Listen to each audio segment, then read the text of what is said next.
Welcome to the American Operator Podcast, where small businesses are the heartbeat of America. I'm Joseph Cabrera, and we dive into the stories of owners and operators who build and keep our communities thriving. Whether you're new to business or already in the trenches, we'll share the hard-earned wisdom, triumphs, and challenges with running a business in this great country. Let's get to work. All right, team. We are here with TJ Brogan, not an Austin native. Guy, we're just catching up on Michigan and lake effects and snow. East Lansing, right? It's correct. Kind of hometown. Michigan State's campus. Why Texas? Why'd you move down here? I went to school, went through K through high school in East Lansing, then went to a small school in Holland, Michigan called Hope College. Played some sports there. And then when I was graduating, I knew I wanted to get out of Michigan for a little while. And I thought I would come back and jump in the family business, but What's the family biz? My dad and his brothers, my grandpa kind of started financial services, health insurance, life insurance, annuities, that kind of thing. My brother's working there now, and a couple cousins work there. So I thought I'd end up there, but I moved down here just to take a job. My dad was always like, go work for someone else. Don't just come work for me right off the bat, which I think is great advice. And so kind of came down here, took a random tech job, and took another sales tech job after moving down here. And then it was between here and Boston, but I guess this is the only place I really got the job. So I just said, yes, I better go to Austin, thinking I would be back in Michigan, a year, 2 years later, but I just fell in love with Austin. Yeah, it's hard not to. How long have you been? I think a decade now. Yeah, man. No, it's cool. Well, we're going to, and for the folks listening in, TJ owns and runs a couple different businesses, and one, probably the marquee one here in town is Washaroo, which is car wash, and we'll get into all that stuff there. I just love your whole thought process and kind of the trials and tribulations you've gone through to get to it, and probably are still getting through. Even when you walked in today before getting in the studio, you're like, give me like 5 minutes, man. I got to let me put out a couple of fires real quick. Yeah. So we're before we kick off first, man, we give all our guests some swag, man. Some merch or some gear. What do you call it? Merch? You call it swag? Swag. Yeah, I think it's swag. Merch is like you're buying it. Yeah. Yeah. This is not a concert. So we got this hat, man, owner operator, and then Heck yeah. Man, you're getting kind of the first relics of some American Operator stuff, man. So yeah. I don't know how many times you're whipping out a leather notebook in front of your crew there at the car wash, but it definitely makes me more official. Even if I don't have anything in here, I'm just gonna pull it out and just be like, all right, guys, I've been working hard. There's just like taking a lot of notes. There's just a bunch of tick marks on like cars coming through. Yeah. We should just put names and hired or fired on here and just scare the crap out of people. Leave it open. Leave it open on the chopping blocks. Put a bunch of names. Maybe we'll get some more production. Top secret. Yeah. Just have someone's name maybe half written. Like if it's like Jim or Jimmy, just J.I. and just kind of leave it there. Did he make the cut or not? It's perfect. Well, thanks, man, for doing this. Thanks for the swag. I appreciate it. The owner operator stuff, man. It's we're finding more and more folks have the reason we kind of use both those names just to kind of go in a really quick rabbit hole. For a while, we debated like, are the guys and gals going and buying a small business? Do we call them owners, future owners? Operators? What do you call that? And so in true fashion of not being able to decide one or the other, we just went with both. I love it. Like they're an owner and they're an operator. Yeah. But I think it embodies kind of what it is. That ownership part is like, hey, the responsibility of it, but the operator is like, hey, also getting the work done day to day, man. Makes sense. Okay, so take us back a little bit. So grew up in Michigan, you say you played sports. What'd you play? What was your go-to? I went to Hope to play some basketball. Oh, sweet, man. What'd you play?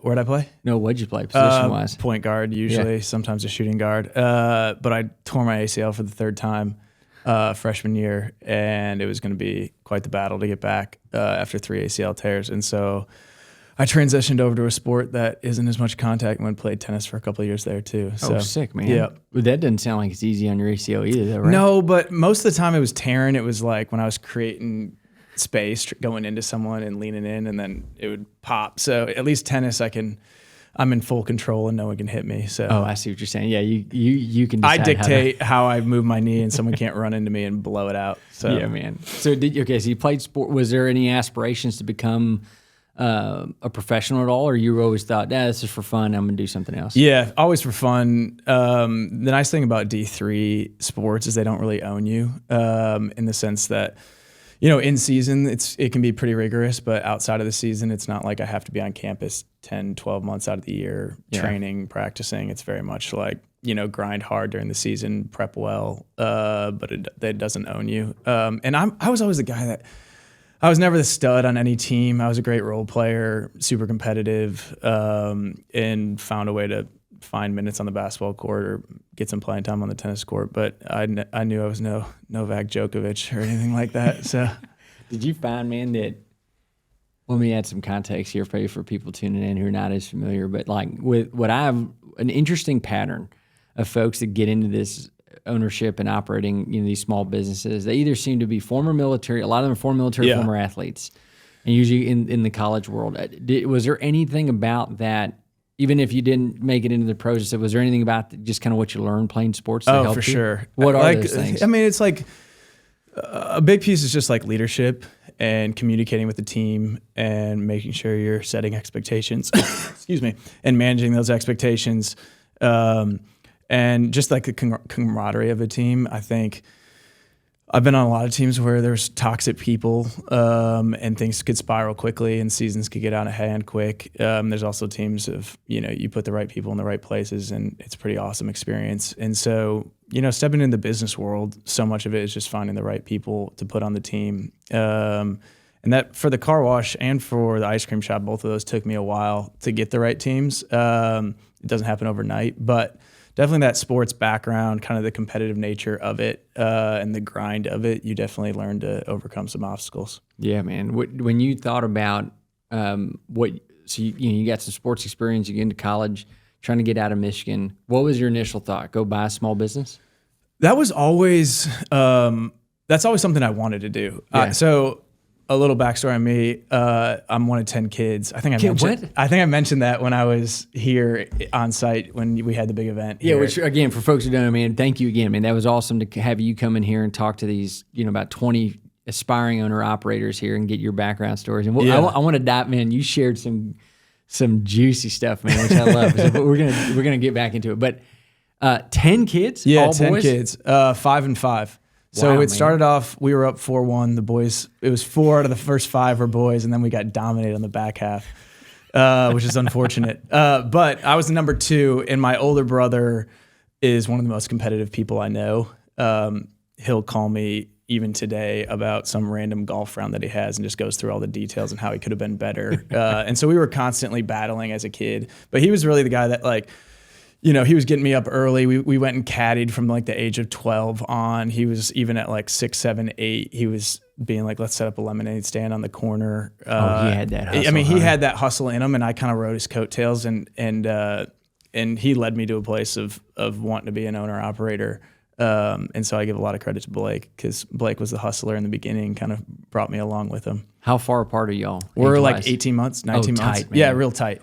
How about if you're gonna have 10? If you gotta have 10, you gotta no breaks, man. Yeah, you just gotta go, man. You can't have 5-year breaks. Did your parents run like a farm or something? It was wild. My mom, my dad went. It's funny. We joke the first 5 kids versus the back 5 kids and their experience growing up is wildly different. So we always refer to that's when they go on fancy vacations now or go out to nice dinners or whatever they're doing where they're spending money. We're always like, that's a back 5 experience. The front 5 never experienced that. We were broke, didn't get to do anything fun. That's not true. But there's a street cred there. Right? For sure. So my dad was someone that just like went to work, grinded. He started his business kind of underneath my grandpa in the financial services space. And so he was awesome and provided well for our family. But then my mom was kind of like the militant, detail-oriented, just hustler. Really? Just someone that wakes up at 5:30 and grinds till the last kid goes to sleep. So wow, man. She's really impressive. For what's her did she kind of rule by like fear, or did she kind of rule more like, what was that? I'm just curious. There was definitely some of that. Army of 10 kids, man. Yeah, I mean, she was super detail oriented. So it's like the fridge would have, chore charts and days of the week, which everyone, had certain chores on certain days. And then she actually homeschooled us all till high school as well. So we were all at home until we got to high school. And that was a pretty rich experience for me. I loved it. I went to homeschool till high school, went to a public high school, then went to a private college. So I felt like I got a pretty round. You had the full spread. Did you feel like you were behind socially at all? Or did you, because you had 10 friends basically? Yeah, that definitely helped. But I would also say sports were a huge part of me stepping into high school and feeling like I had friends, because there was a handful of like leagues that were like for the middle school that you had to go to the middle school and play, but there was all types of sports, soccer, basketball outside of the main season, golf, tennis, those things that you didn't have to go to the middle school to participate. And so when I stepped into high school, I feel like I had so many friends. Okay. So it was pretty smooth transition for me. Yeah. I gotta imagine too, though, I've the homeschool stuff, growing up, I mean, no offense by this, but it's just a fact. We all were like, the homeschool kids are weird. Oh, they are weird. Yeah, they're but super you're not weird. I'm a little weird, but I'm not that weird. Yeah, but what I've learned is we were wrong, because I'll tell you, going to college, when I met a couple folks I knew that were homeschooled, these maybe we just got lucky. Super, very social, very easy to get along with, very helpful, and probably the smartest guys and gals in our class. Yeah. What about that? Talk to me about like the education home. Was it feel like you could learn at a rate that made the most sense to you? Is that what makes that's part of it. Better? That's part of it for sure. I think there's some homeschool kids that are probably like you were describing, that were like pretty nerdy, overly sheltered, probably come from a pretty strong Christian background where parents wanted to kind of control the environment that they were in. And also, if the kid was super smart, they would be way above the class and wouldn't be challenged like they probably should in a public school. I wasn't that one. I'm not that smart. I'm a horrible test taker. In all transparency, I probably cheated a little bit too much in school just to get by, because I was so bad at it. But I always had that gut feeling that like once I get out into the real world, I'll be fine. Like I knew the jobs that I had growing up, the people that I interacted with, the way I was able to, socialize, make friends, network, that type of thing. I was like, just get me out in the real world and I'll be fine. But right now, like staring down the barrel of this math or physics test, I was terrible at that. It's good to know that stuff, man. And so, but going back to your brother Blake, did he end up getting into business as well, or? Yeah. So Blake kind of followed a similar path to me, or I should say I followed a similar path to him, where he went out, got a couple of jobs outside of working for the family. But then after 3 or 4 years, he did move back, and he's now working at the firm with my dad and his brothers. Business.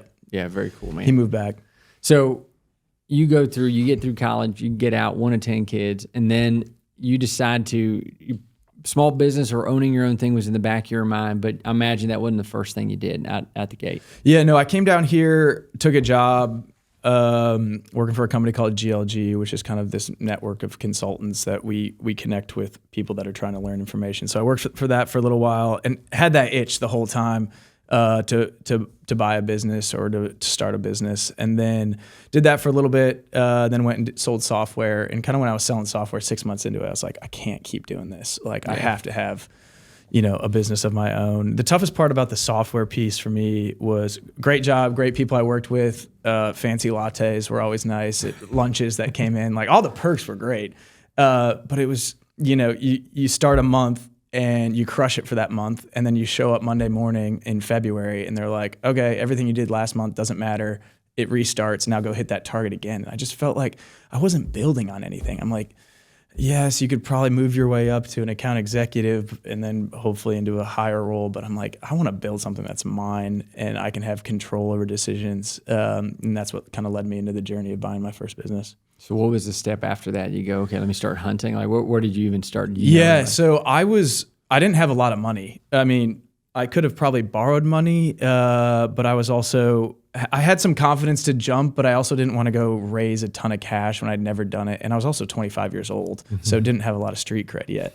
And so I started like knocking on doors, talking to anyone who was an entrepreneur who owned their own business. And there was actually a guy that I met from church who he operated and ran and still does a decent size real estate business, mostly in the residential multifamily. But he owned a couple commercial lots, and one of those had a car wash on it. And after we were talking and I told him I wanted to buy a business, he's like, hey, this car wash operator I have is struggling right now. it's not being run well. He's run into some health issues. You should go down there and just meet him and see if it's something you'd be interested in. So I did that. And in the beginning, when I met that guy, I mean, you could tell right away that it was a poorly run business. I mean, you didn't have to have 100 years of business experience to realize that this thing needed some help. It was run down. Well, other than the look, was there anything else that gave it away? I mean, just the operations were sloppy. So sloppy. I mean, it was rough. You could tell it'd been a neglected business. And so I started just hanging out there every single weekend. And Saturday, Sunday, I'd wash cars. I'd talk to customers. I'd greet customers as they came in, seeing what they liked, what they didn't like about the wash. A lot of it was the wait time because it took an hour. So I'm like, okay, for sure we got to speed this thing up. And then I went and spent some time just doing some due diligence where I went and got my car washed at every other car wash in town that did full service car washing. And some other driving at the time. I was driving. Well, when I moved down, I'm as cheap as they come. When I moved down here, I brought my moped from college. The first 2 years, I didn't have a car. And then I went to my buddy's used car lot who I'd met, and I said, I have $10,000. I want to buy a car. And he's like, there's this Prius right here for $4,000. Do you want it? And I was like, absolutely. So are you taking this Prius around? So this is why I'm asking. I take like, dude, this guy really cares about this. I took this junky Prius where my college buddy came to visit one time, and he knew I had a Prius and brought a bumper sticker that said "Cool Prius, Nobody," and put that on the back. And I'd whip that thing around to every car wash. And while it was getting cleaned, I would just talk to anyone that was around that seemed like they knew what was going on, and I'd ask as many questions as I could. I was pretty diligent about feeling out that first experience when I pulled in. How did they greet me? What did they look like? What were they trying to upsell me on? How do we get, because the car wash I was buying, it was like the average ticket per car coming in was paying $25. And these other guys were good at getting you to spend more money. And I'm like, oh, that's interesting. Okay. And then I start asking them questions. Well, how much do you get a car? And they're like $50, $60, $70 a car. And I was like, oh, this is some low-hanging fruit here. If I can go from 25, if I can double revenue just by putting someone out there that knows what they're doing, that's going to be a huge win. So it's just like you start picking up on some small things as you look at your competition. But then, a couple months into doing that, we put a deal together. At that car wash? At that car wash, yeah. Did the real estate become part of that? It didn't, no. So my buddy owned the real estate. He partnered with me. I think we did 65-35. I took 65% of the business. He took 35. And then a couple of years after that, I sold him a little bit of the business and bought the real estate, bought a good chunk of the real estate from him. Yeah. So we're kind of now at the hip, him and I together. Oh, that's cool. So he was awesome. This buddy or somebody you known for a while, just somebody you met while you got down here? How did that work? Yeah, I didn't know him for that long. Randomly, my wife now moved down. We were just dating at the time, and she was working for Uber Eats. At the very beginning, she was just a temp job at Uber Eats, calling on restaurants. I mean, this is the very beginning of Uber Eats, which now we all use it daily. Yeah, well, nothing super glamorous or special back then. And so she wasn't making much money, so she needed some more income, and she started babysitting for some families from that church, and that guy was one of the families, and she was talking to him, and my wife now was like, you should go meet this guy. I think he'd be up your alley of helping you start a business. So wow, it's a pretty cool connection. Real cool, man. When you think about, I think about partnerships all the time, and there's so many horror stories around folks that get together, even those who've known each other for a long time, but especially a lot of ones about folks who don't. Yeah. And it really just sours quickly. Was there any, did you even think about that at the time? Was there just enough gut that just said, okay, this is going to work? There was a decent amount of gut. And I'd also say I know myself, and I might be a little bit different, but I'd be willing to walk away from the business almost completely to save a relationship. I mean, I can go start another business and find a way to make money.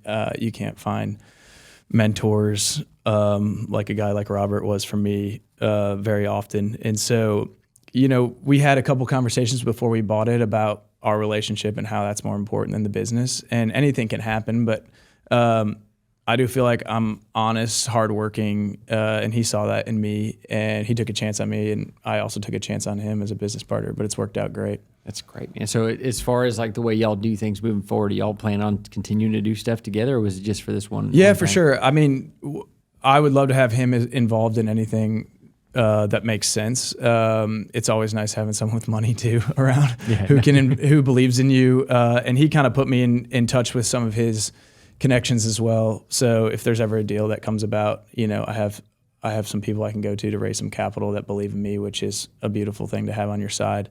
But I went and did the other deal, the ice cream deal, with a different person, and I kind of became the Robert, where I wasn't going to be the day-to-day operator, but I found this guy who is probably similar to a lot of the listeners here and people that come here, who wanted to operate a business, was in tech sales, 25, didn't know where to go or how to do it, and I kind of put a deal in front of him similar to how Robert put a deal in front of me, and we did a similar equity split, and I'm kind of the advisor in the corner now who meet with him pretty regularly to make decisions, but just trying to help him grow the business similar to how Robert's helping me. Man, ice cream, we'll get back to car wash, but the business of ice cream, underrated? Or it's like from the outside looking in, it seems like a tough business, but I don't know. Yeah.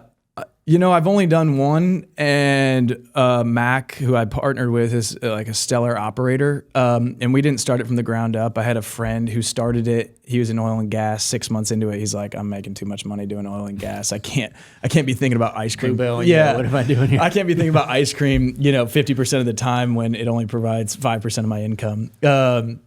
So that's where he was like, "Would you want to buy it?" And I found Mac and partnered with him. And Mac's done great. I think our ice cream shop's a little unique. It's New Zealand style ice cream. What does that mean? We take fruit, frozen fruit and vanilla ice cream, and we put it in these machines that blend it together, and it comes out like a frozen, or I should say a soft serve ice cream, and then we put a bunch of toppings on top.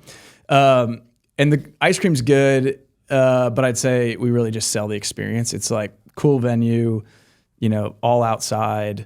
There's some food trucks on site. We bought the house next door, demoed it down, created a huge kids playing area, put in a stage for live music. Wow, man, that's here? Yeah, it's here. It's over on the east side. What's it called again? It's called Zed's. Yeah, Zed's. That's what it says. So, and that one's done great, and we're about to open up our second store in Terrytown here. Should be May 1. So we've been working on that for like 9 months. So the experience is what drives it, and also it sounds like good product. But yeah, it's good product, but it's you're really just selling the experience. When yes, product does matter, but creating a great vibe in that type of situation, people love the vibe. So how much does being in Texas matter, like the weather?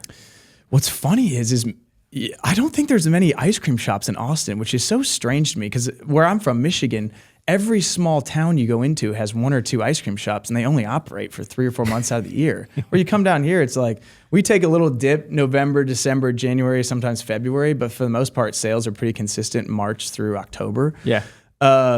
And so I don't know why there's not more ice cream shops in town. Amy's has done pretty well, but that's kind of the household name. We're trying to make Zed's be another household ice cream name. Man, on the ice cream front, one last thing. When it comes to operating it with like the people, what's the ramp up time to get somebody to be proficient in there? And I imagine it's like gig work almost, right? Yeah, it's similar to the car wash, where your ramp up isn't that hard. Like, I could go in there for 2 hours and train someone, and I think they'd get 80% of it after day one. Yeah. And then they kind of learn the back 20%, probably over the next couple weeks, if not months. The toughest thing is just getting people to stick around and eliminating churn on people, because training and it just takes work and time, which every business feels this. So we can get people going pretty quick in that job, similar to the car wash, but trying to find ways to get people to stay around is the toughest part. Yeah.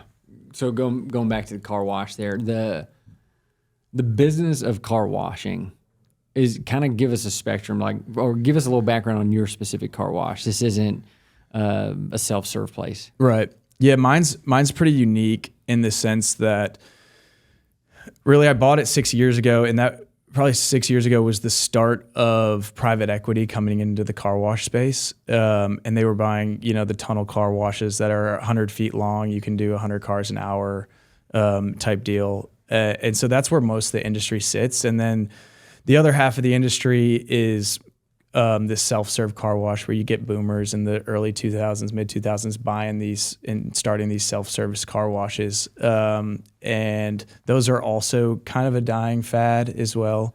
as mine. Mine's a dying fad too, but mine's different from both of those. Mine's full service hand car wash and detailing, which couldn't operate in Michigan very well. Yeah, too cold to have people outside messing with water. Why is it a dying fad?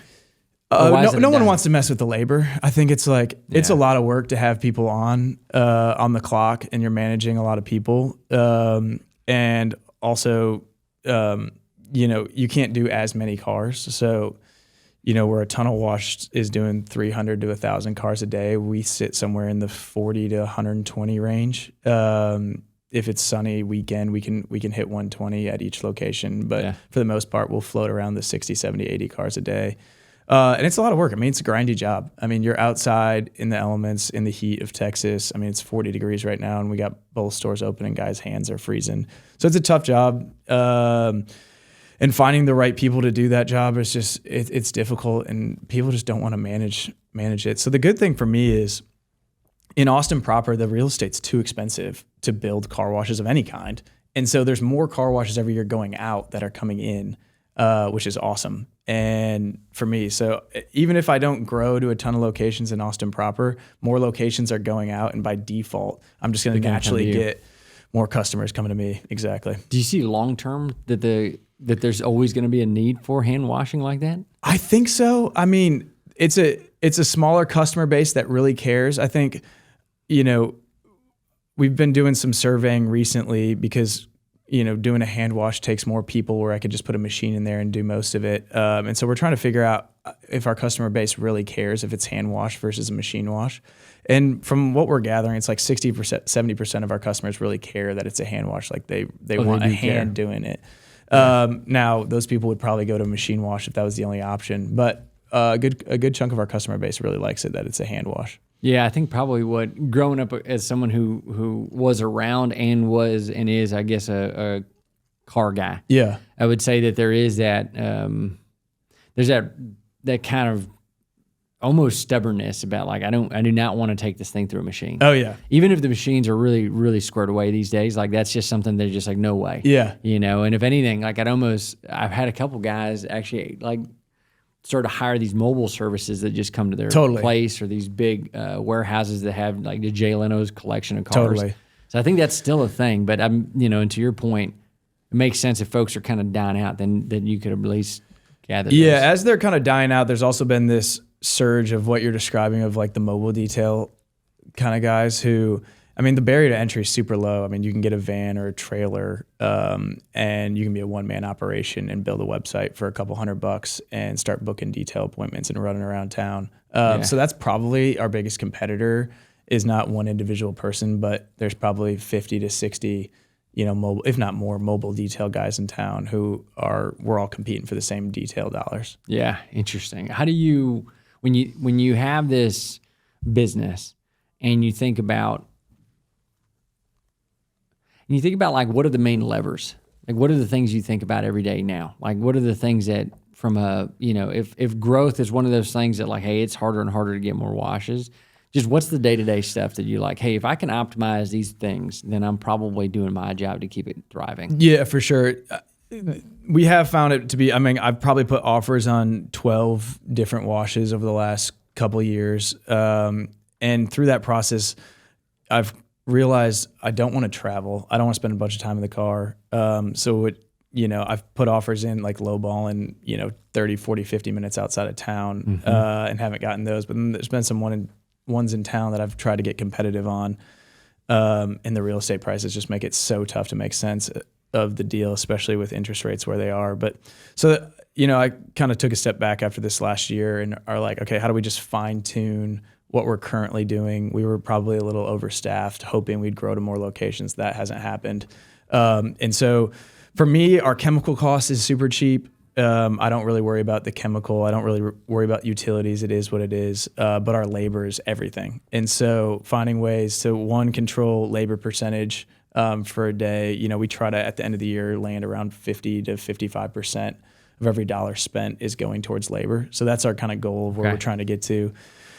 Which is a lot, but most restaurants try to operate 20%, where my people are the business. Like that's how we clean cars, is the people, and not the machines. And so labor is the big thing. And then we're always trying to drive those sales numbers, helping kind of the guy that greets you is really a salesman. And you come in thinking you're going to spend $40 on a vacuum and a wash, and you end up leaving with a $120 ticket, and you got more of a detail on the inside plus put a wax on the outside. And then ultimately we want to get you on the memberships where you're either paying us monthly to come in as much as you want, or get to the 6-month or annual pass where you pay up front for a year for $500, and you can come as much as you want. So that's kind of the controlling the labor, also trying to drive the sales. And then ultimately, like, the customer experience is everything. So, making sure the person greeting you is smiling, looking professional, the person handing your keys to you at the end when it's done, smile, looking professional.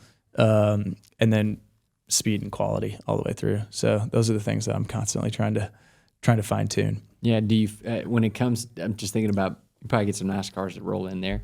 Do you ever, like, how many times do you actually have a customer issue where they're like, hey man, this thing's scratched up or buffed out wrong? Weekly.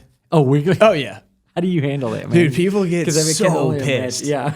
So pissed. It's one thing to, like, kind of nick your Honda Civic. It's another thing to be like, hey, this is a limited edition Aston.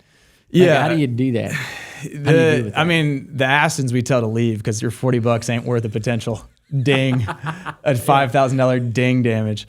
We actually had one the other day. This is a operator nightmare where we have a customer who's been a loyal customer for 5 or 6 years. They own a business down the street. We clean their fleet. We clean all their owners' cars, but we go pick them up and bring them back. And like maybe 4 or 5 months ago, one of my employees jumped in a nice Audi to go bring it back, and some traffic was coming at him. And he swerved and hit the curb, and it messed up like everything with the joints, like ball joint, wheel, tire, like everything. He drove it back, and I was like, gosh, this is gonna be a tough insurance claim. And what I didn't realize, which is such a rookie mistake from me, is my insurance only covers damage on the lot. And since he turned, I mean, I could see his car from the lot, but he turned and he hit the curb, 100 yards down the road. It wasn't covered. And so we have our own mechanics that we have gotten to know, because people get pissed about different things and we have to go try to make it right. So, we have our mechanics that we work with who give us deals and whatnot. And he's adamant, like, no, Audi's going to work on my car. And I think it was $11,000 to fix that. And that was a tough pill to swallow. 11K hit. But I don't know. Price of, like, it's the risk and the cost you take by doing this. Totally. Right? Yeah. I mean, I definitely changed my insurance plan the next day to cover cars off the lot. But part of being an operator is a guy said this to me who came in early when I was running the car wash, and I've said it a million times since, but he's just like, never get too high, never get too low. 'Cause on good days you can kind of feel like the man. And then the bad days you can feel like, what am I doing with my life? I need to just sell this thing and go get a corporate job. And he was just like, don't get too high, don't get too low. So I've tried to find the equilibrium where it's, I can control how I'm going to react to this. I can control how long I'm going to dwell on this. So, hey, a mistake was made, correct the issue, make sure it doesn't happen again. Or if it does, make sure you have insurance. Cover that. And then keep moving on. You just got to keep improving it. So I think in the beginning, if that would have happened to me, it probably would have put me into a cycle of depression for a month. But now it's like, I was pissed for a couple hours, and then you start to just move on and try to ask Audi for the cheapest deal you can. Yeah, no, that's the. I actually worked that Audi guy down like $3,000 or $4,000. I was like telling him a sob story. I'm a new entrepreneur. I need to, I run this little car wash. This is like everything to me. This is gonna kill me, and he helped me out quite a bit. So that's dude. I tell you, a little nudge against Audi, but they probably have that overly inflated anyway. So, oh my gosh, him helping you probably just got down to reasonable prices. Yeah, probably made it fair. Okay, so you got this car wash, man. You're got to be aware of, like, taking care of people's stuff and everything else. How are you taking care of, like, how are you finding these folks? Are they all like college kids that work for you? Like, how are you finding folks, or do you have some folks that are like always wanted to be a car washer? Yeah, so I came in with the mindset that you had, because I was looking at this wash and I was like, okay, these are all like quasi drug addicts, quasi homeless, not very well-to-do people. And I was like, oh, I'll get all these, UT college students to come work for me. None of them want to do that job. No. Why? Like, it's just too hard. It's like, if I can go work at a coffee shop or scoop ice cream or wash cars, I'm like, I'm going to go ahead and take the coffee shop. Yeah. And so that idea quickly went out the door, unfortunately. But when I bought it, like I said, it was the employee base was a disaster. And I really spent a year and a half every single day from open to close. I was there. I was greeting every customer, touching cars, helping clean them, making sure the customer experience was as good as it possibly could be. And then, over that year and a half, slowly transitioned some team members out, brought in some new team members. But labor was impossible here in Austin to manage, really kind of leading up to COVID, and then COVID, it was a disaster. Like, when the government's paying people to stay home more than go to work, I mean, how can you get people to work? So I think we've kind of reset now. I think it's at a better equilibrium where we have people coming to ask for jobs all the time now. And we got pretty fortunate where we were able to hire a couple people who were kind of longtime car washers, working, $12 to $15 an hour. And we got them in, and then they knew people who were also car washers. And that kind of helps. Yeah, and then we just, whether it's like family members or cousins or, at the last wash that they worked at, we slowly have transitioned into our teams like never been better. So it's a pretty exciting time now for... How do you keep them? Like, so you get these good folks in, they kind of bring their family and friends over. What's the number one thing TJ thinks about like, how do I keep these people? Yeah, I think it's different between managers who are kind of call it the 60 to 100K type guys versus the hourly employee guys. A lot of those early car washers that were kind of longtime car washers that got to come over, I actually got them from like going to other car washes in town and just you're just stealing them. Oh yeah, got pretty dirty. But especially on the manager side, it's like I would go in. The coolest thing is you get to see them operate without them knowing that you're studying them. And so you get a pretty clear look at like how they operate and how you think they would then operate at your store. So I'd go around and just be like, oh, I like how this guy works. I like how he talks. I like how he engages with the employees and the customers. And then just start a dialogue with him saying, what I learned was money isn't the main thing. It's like, that's part of it, but also time in the car, vacation days, those types of things these guys really care about. So I'd say at the manager level, recruiting was, asking good questions about what they care about and then kind of trying to pitch the job in that way. But the hourly employees, it's the little things. It's buying lunch. It's, rent came up and we had a rainy month and they didn't make a lot. It's like forwarding them, $1,000 so they can make their rent payment. I think I've probably bought 10 employees' cars over the course of, running the wash. At one point, I bought a duplex because a lot of my employees didn't have housing.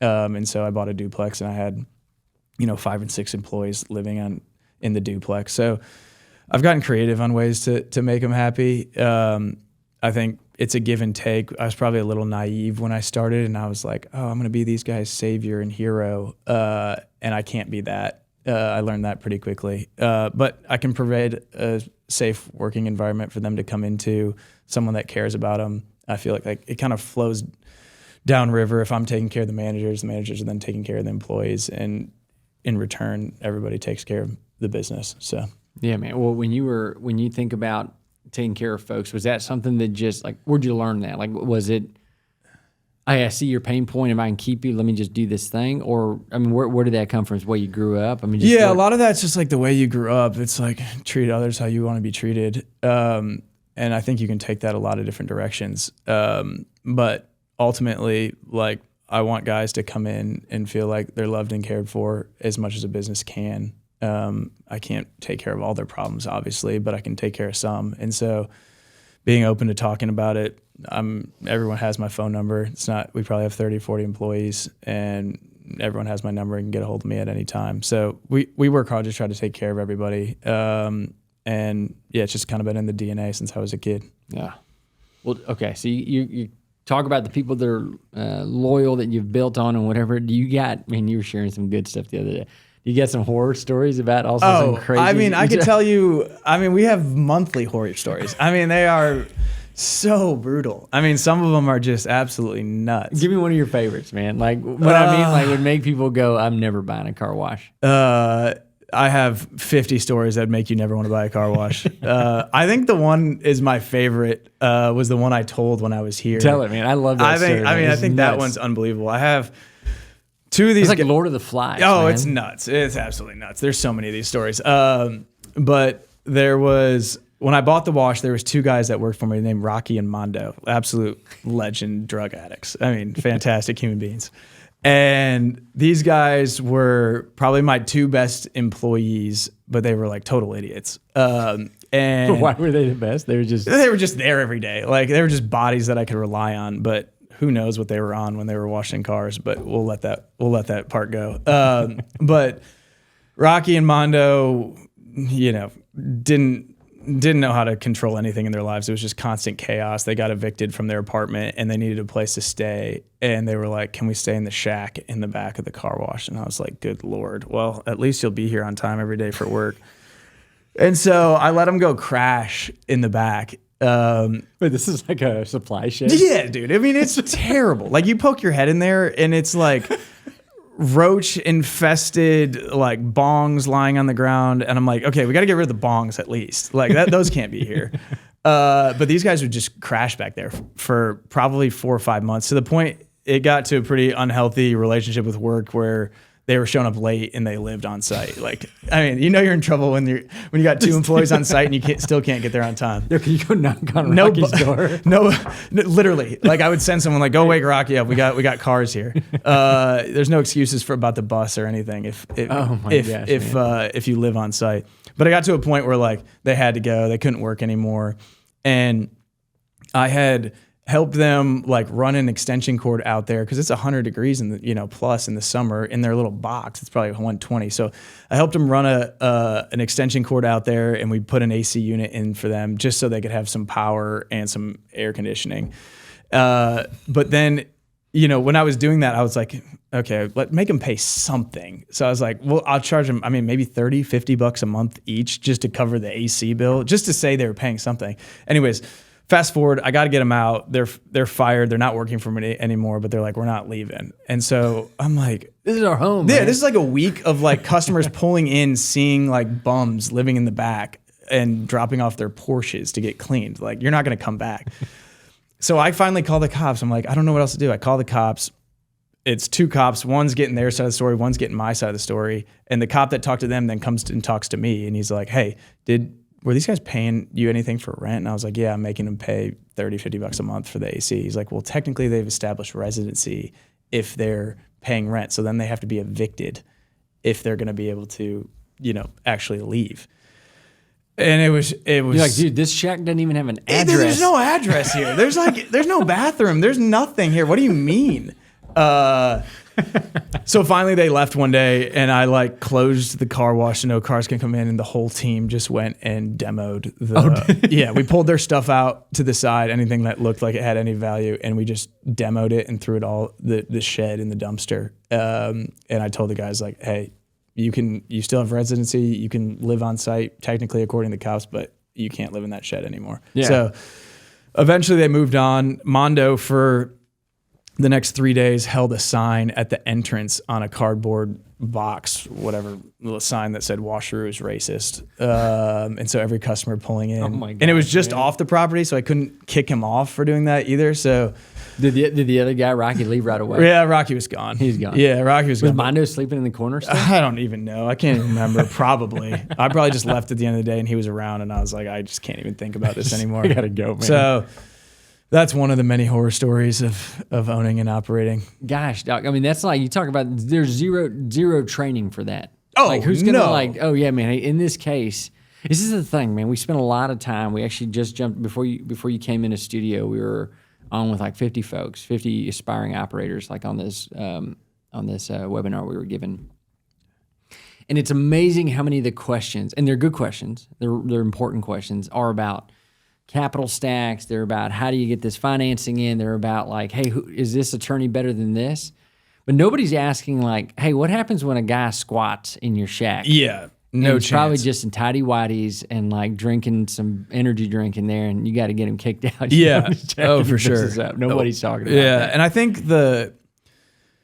a big thing is just having some confidence in yourself that you're saying, hey, no matter what comes my way, I'm going to do everything I can to make this business successful. And then also just putting a network of people around you who you can call on for answers as different things come up. And in the beginning, when you start your business, like I knew nothing about car washes. My car wash network was super small of like, who could I call on if we scratched a rim? Who could I call on for a plumber when something goes wrong? Who's my electrician? Who's my roof? Who's my, all those things. Who's going to do my bookkeeping? Who's going to do my marketing? Like, you don't have that Rolodex in the beginning, but, every day you slowly kind of piece together. And there's, again, you go ups and downs all the time. Call Rocky Mondo story at ultra low point, call an Audi getting hit ultra low point, but you just try to remain cool, calm, and there's a problem at hand. Let's go solve it, and then keep moving.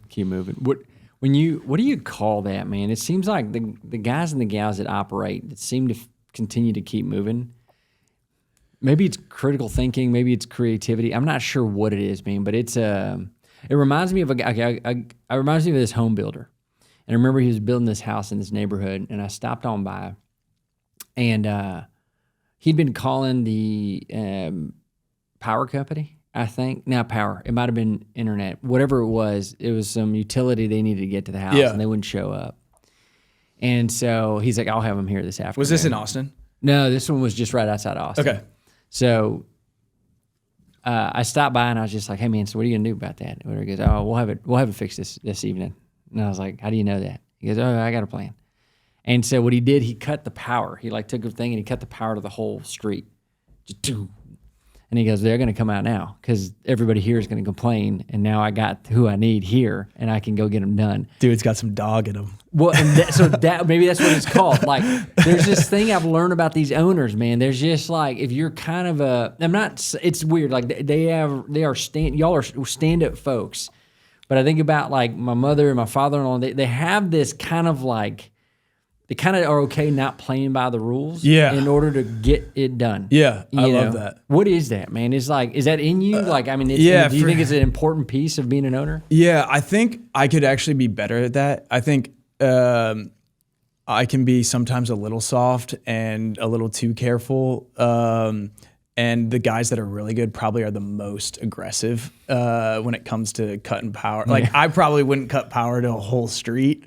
I wouldn't want to see little Susie down the street and her mom outside being like, I can't get the microwave to work. Yeah.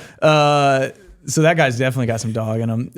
Being from Michigan, I'm a big Detroit Lions fan, and their coach is Dan Campbell, and he always talks about grit. Yeah. And so I kind of think that when you asked that, I'm like, grit kind of came to mind. It's like, there's a problem at hand, and you're gritty enough to go, figure out the solution, whether that means you're getting dirty or someone that has to figure it out for you. I feel like the best operators have a little bit of that grit in them. Yeah, it's so true though. It's like, I think the world in which we've grown up in, and this is a little bit of the knock on education, is like there's these kind of rules that you have to stick in, lanes that you have to stick in, rules that you have to stick by when you kind of go through the whole educational, all the way from K through college. And it's like there's parameters, and then you get into the world of operating. And there's like, I guess, pay your taxes and don't break the law. But for the most part, it's kind of the Wild West. And I think if you're going to do small owner operator, call it someone who's going to be in the business day in, day out grinding, like you got to learn to play the game. And you got to learn to get some grit, and you got to get super creative because problems like that are going to come. I mean, every single one of these small business has those problems come up, and you got to be able to, solve them quickly, or else things can go south very fast. So that's my favorite part about owning businesses is like there's no rules to this whole thing. Yeah, America's pretty sweet, and they just there's freedom to go grow and be an entrepreneur.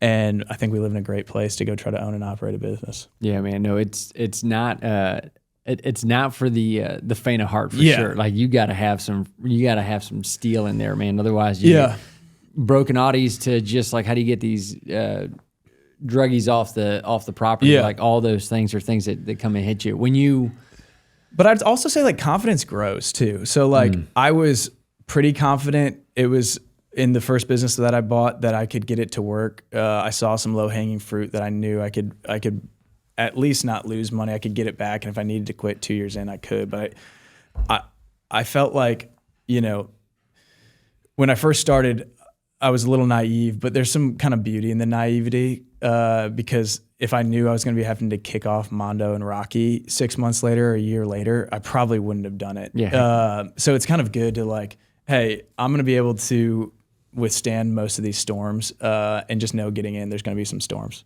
Yeah. Don't overthink it too much. Yeah. General plan and go. Make sure it's a good deal. Make sure what you're buying is like something that you're excited about. You know, I would encourage people to, even before you buy it, go work for the owner for free for a couple months. Make sure it's something you really want to do. But then when you jump in, just, you know, put that Rolodex of people around you that you can call to get questions answered, and also put on your own work boots so you can go figure out some problems.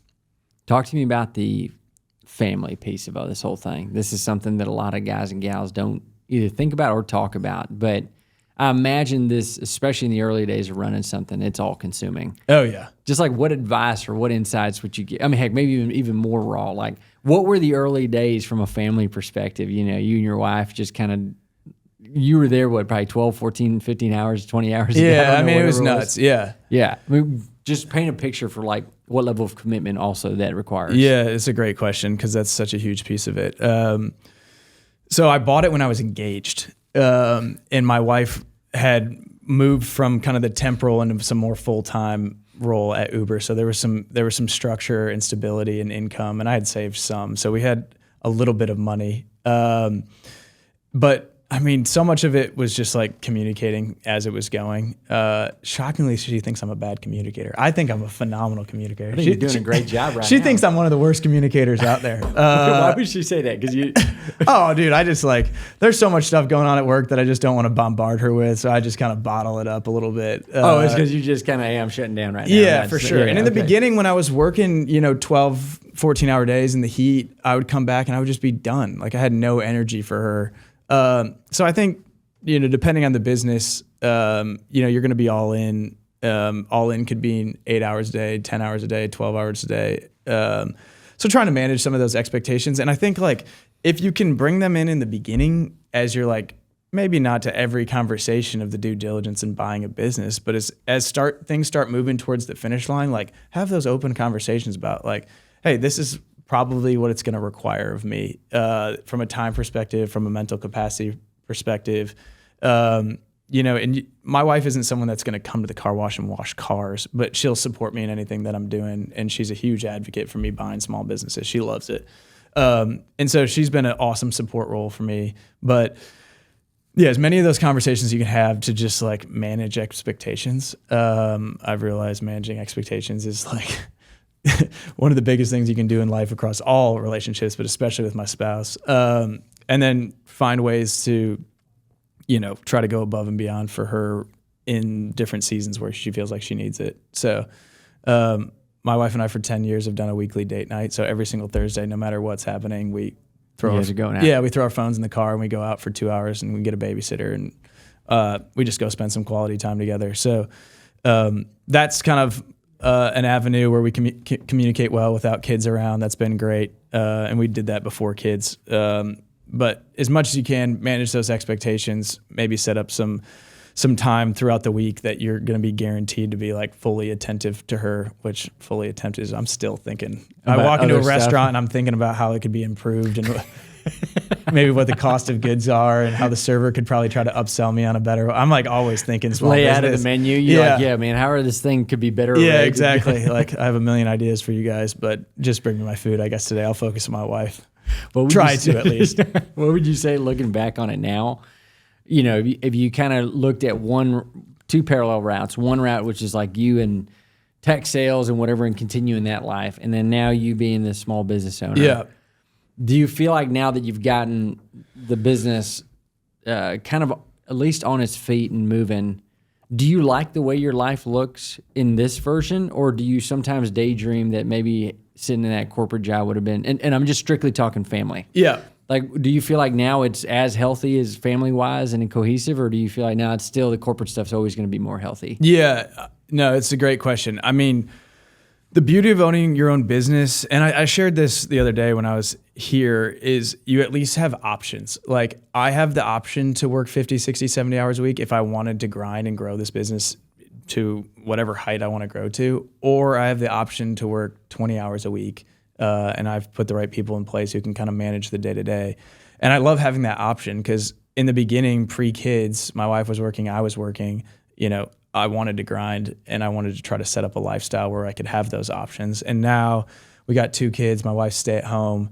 I'm home by 3:00 most days. We just had a kid 3 months ago, so I'm kind of letting her sleep from 7 to 9, and I kind of take the kids early, where if I was working a tech job, that'd be really tough to do. Now, granted, they give you like 6 months off when you have a kid, which is absurd.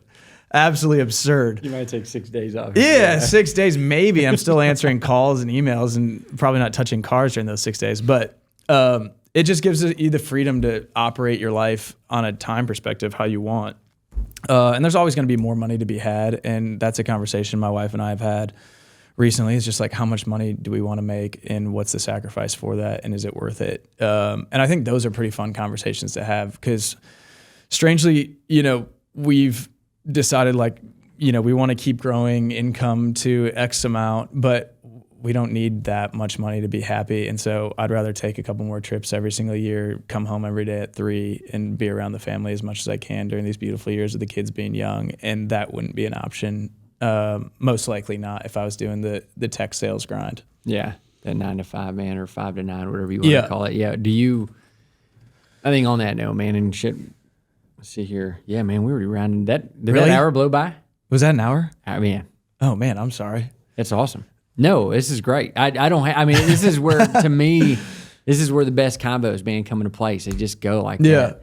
But as we're rounding bases here, I'm wondering, like, when you, kind of the last note on the family stuff, because I think it's so important. It's one thing that we probably don't spend enough time talking about. When you think about ultimately, like, what now drives you, I imagine, like, in this season of life, you got your wife and your kiddos, and so you want to make sure you're there and engage with them and whatnot. Yeah. What do you think from the perspective? Do you think you're just kind of putting it into low gear right now, and then when the kiddos are gone, then you'll put it back into high gear? Or are you kind of like, no, you know what? I actually kind of like this more steady path, just even for myself. Just what do you think happens after they're out? Yeah, I look at, I haven't bought another wash in 3 years. We've opened a couple ice cream stores, but I haven't, I'm not day-to-day operating that. And so, if we bought another car wash, it'd probably take 3 to 6 months where I'd be back in the grind, and I'd be totally open to that, knowing that it's a short stint to get it to a spot where it's operating cleanly. I can put a manager in place to take over. I'm excited about the season that I'm in. I think, again, going back to owning your own business, grinding it in the beginning and getting it to a spot of some type of stability is super fun because it gives you just all the options in the world and on how you want to spend your time and how you want to move throughout life. Whereas corporate jobs wouldn't allow that to happen. But I'm still knocking on doors of all types of businesses trying to buy more. I'd definitely. You like the game. You sound like you just enjoy the game. Love the game of it. Yeah, I love the game of it. I love the beginning stages of it. I think I helped a guy buy the ice cream shop. I've helped a couple other entrepreneurs where I've took a little equity, get them their first business. I love bringing people from the tech sales who want to do it, and I get a sense that they have the capabilities to do it and try to get the deal across the finish line. Those first couple months of getting it operating, bringing the marketing, the bookkeeping, the simple operations, fine-tuning that early on, and then just trying to let the operator kind of run from there. So that's what I love the most, and hopefully I can keep doing that across a couple different businesses. Yeah, it sounds like you can, man. You got a lot of runway in front, and you got a lot of things to share. So we appreciate you helping us with a group of folks that we continue to mature and grow and get them into the right seat. But I think it is. I had a guy. This is probably a great note to end on because I think it's just so key to what you just said about the passion for the game. We had an aspiring operator come from a finance background, investment banking. Literally asked us point blank recently. Said, Yeah, but what's in it for these advisors? Like these guys, like really, yeah, sure, we understand the equity stuff, but man, like I basically like I wouldn't give my time up to go do all this stuff. And I thought the answer back to them was on the nose, and I think that probably still didn't believe us. I said, these guys and gals they love the game. Yeah, and if they can help a guy or gal that looked like them, it's just there's also a lot of satisfaction in that. Just helping that next generation come up. Sure, the equity and the finances are great, and increasing your wealth pool is awesome. But they get a lot of satisfaction of just like one. I think it's probably twofold, and I think this is probably why I want to see if it resonates with you. Like you get to see a version of yourself and actually just help them, and that just in general, I think it's like how humans were made. And then two, I do think you get this sense of you are leaving the world a better place by totally. You're looking at somebody trying to do a thing. Yeah, like why would I try to?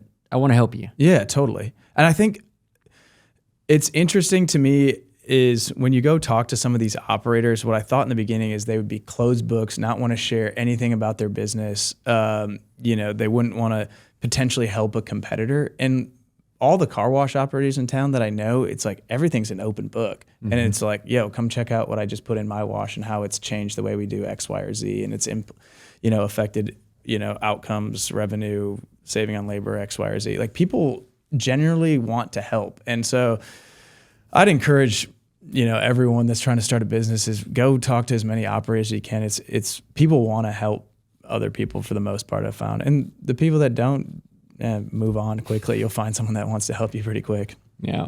TJ, man, so good to have you on today. Yeah, man. thanks.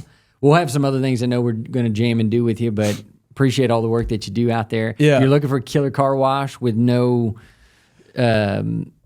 Rockies or Mondos there, come go check out Washaroo here in Austin. Come check out Washaroo. If you drive an Audi and you want to get your front end trashed, come by Washaroo. We'll just destroy it for you. Thanks, TJ. Yeah, absolutely. Thanks for tuning in to the American Operator Podcast, where we celebrate the backbone of America, small business owners and operators like you. If you've enjoyed today's episode, be sure to subscribe so you'll never miss out on more of these stories and insights from people who keep our community strong. Until next time, keep building, keep operating, and keep America moving forward.